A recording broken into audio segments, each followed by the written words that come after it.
Hi there, my name's Holly Hoffner, Berkshire Hathaway, and I have my friend Trevor here. He is a friend and client that um, sold his home, him and his wife's home recently, and it was a rental property.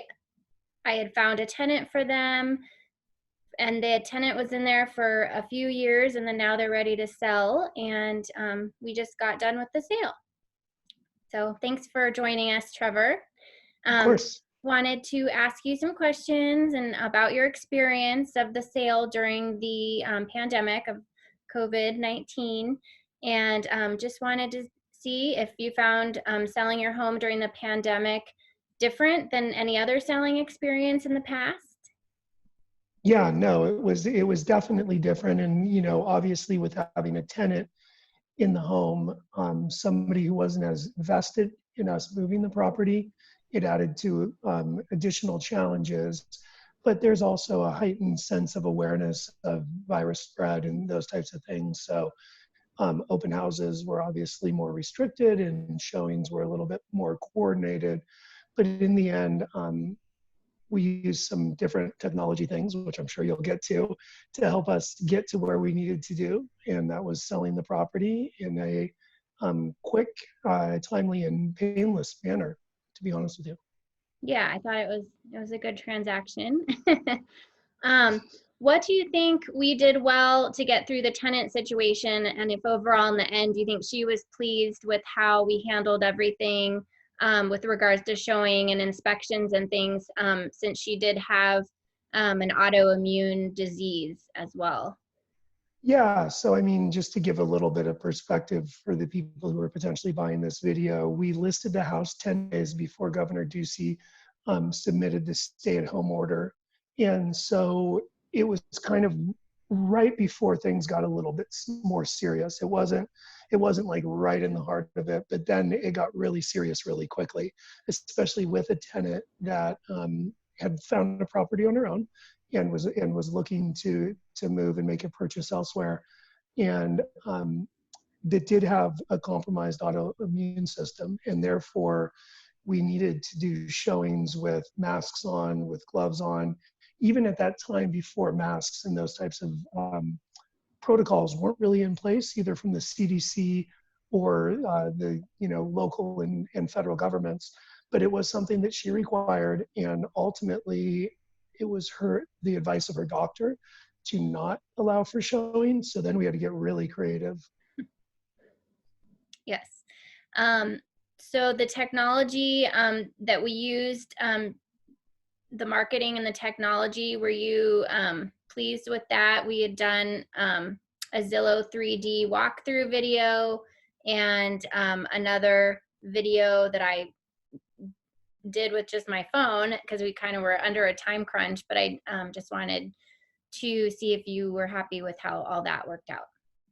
Yeah, well, I mean, obviously the video that you did with your phone alone was kind of I guess it was the golden arrow in our quiver.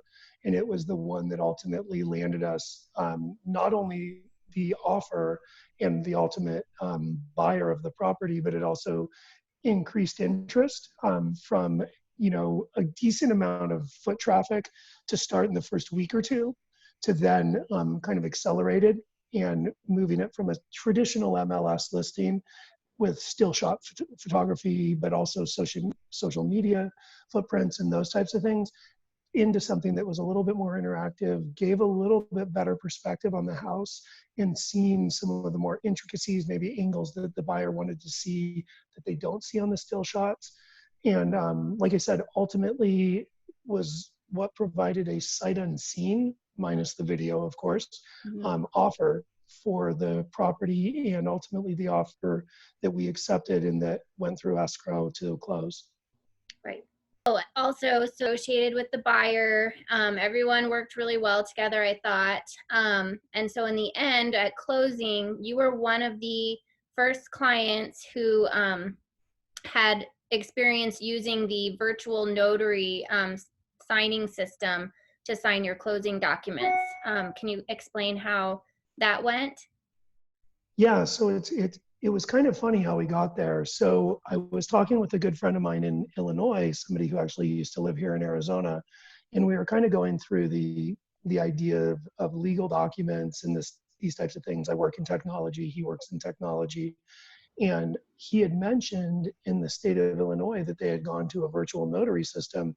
He was going through some things in his personal, trusts and whatnot, and so he virtually notarized. And my wife and I brought it to Holly's attention, and Holly said, "Hey, let me look into it," and worked with the title company and through escrow. And we were able to find that through the state of Arizona, I think it was close to the beginning of April, Governor Ducey had authorized virtual notary to be a legal binding process. And, per Holly's comment, we were the first ones to go through it with her. And it was awesome. I mean, it was for somebody who has a wife who's been very concerned through the pandemic and tends to be germophobic as it is even outside of this. It was really tough for her, both either thinking of going to a title office or having a mobile notary coming into our home. It was a tough thing for her to wrap her arms around, going through that, even with an N95 mask on and gloves. But ultimately, we found the virtual notary option, and it was a breeze. The notary was professional. She was timely. She gave us everything we needed to know ahead of time. It felt secure at levels that were almost frightening with some of the questions that they were asking to validate our identity, both photocopies of driver's license before the notary process, as well as showing them in the camera front and back during it, cross-referencing license numbers, everything. It just felt like it was really secure. It checked all the boxes to make it, obviously it's legal because the government says it's legal, but it felt like it was a very, very professional way. And to be honest with you, pandemic or no pandemic, it's probably the way that I would prefer to do notary services in the future.